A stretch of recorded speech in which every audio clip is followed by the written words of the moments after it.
Legal General is a UK-based financial service provider. We specialise in providing retirement solutions to corporations and individuals. Our skills lie in asset management, origination, technology and longevity risk.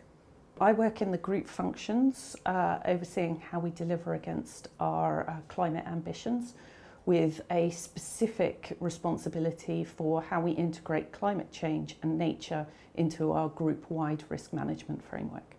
So we set ourselves net zero aligned ambitions, but just having the ambition isn't enough. We also need a plan for how we're going to get there. 2030, 2050, it's very far off. We need to have interim milestones. All of that we can do internally.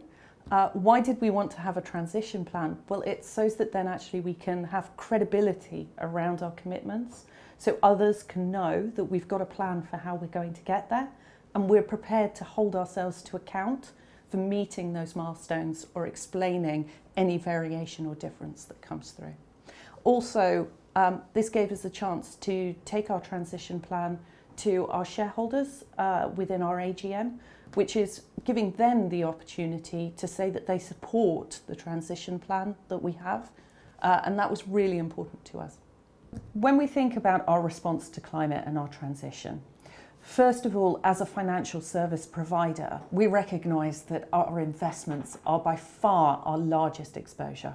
Our Category 15 Scope 3 emissions are significantly larger than our direct operations. So that's where we focus a lot of our transition plan and implementation of change.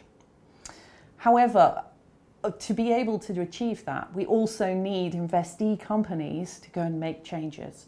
So it's really important that we engage with the wider piece, and we use our influence as an asset manager to engage with companies as well as policy and regulations to support the global transition.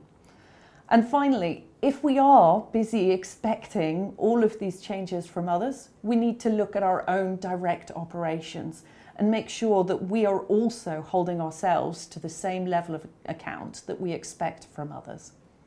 Part of the risk management cycle is you identify, you measure, and then you monitor and manage. So that is a core part of our response. We have regular MI that is shared across the group and goes all the way up to board MI to be able to see how we are delivering and any changes or expectations for where we need to have additional interventions. Monitoring is a key step to be able to understand where additional focus is needed. Well, one of the tools that we used was the sandbox, where we got together with others that were also looking to develop their own transition plan to discuss what the expectations were and some of the challenges that other institutions were also facing, and to be able to understand how it was being approached. As a user of transition plans, we also engage a lot with investee companies, asking them to produce transition plans and setting out our expectations. So one of the things that we as a group did was actually ask that stewardship team to review our transition plan to make sure that we were holding ourselves to the same level of account that we would ask of others. So we also used the recommendation framework to check that we were covering all of the levels that would be expected, to make sure that in such a wide-ranging topic, nothing was forgotten. So we could go through at the beginning planning stage, but also near finalisation, checking that we had covered all the major topics that we know we wanted to say. As we started preparing for our transition plan, one of the first questions we asked ourselves was, do we want this as a standalone report or as part of our regular climate reporting?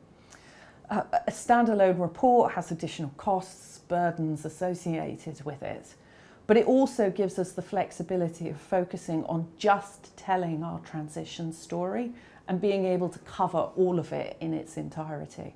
And that definitely helped with taking it to the shareholder vote. A key consideration that we had when preparing our transition plan was actually, who is it for? It's for our shareholders, it's for other stakeholders, And actually, as quite a complex group, how do we get our story across in a way that is readable and impactful, whilst also meeting all of the compliance expectations? And that was a really important part of the process, and hopefully comes through in the way that we've written our report to enable it to be accessible, but also getting down into the nitty-gritty for the more technical users. I think the main one, which when I say it doesn't sound so unexpected, is trying to make it into a plan. It's very difficult to translate ambitions, milestones, into what you would expect from a project plan. And I think getting that recognition that we wouldn't be able to necessarily have that level of granularity, but could still have robust, credible plans, was surprisingly hard. So I think it's about bringing your internal stakeholders with you on this journey. It is about engaging from the top down. We were very lucky that we had strong support from our board and our CEO, and that really helped make it an easier process to go through. But also engaging across the different divisions. A transition plan covers the full value chain and all of our group. So that means there's a lot of people internally that we need to be taking with us. And then it's also about the external disclosures, but to be able to produce that high quality with the level of detail that's needed, you need to be taking your company with you.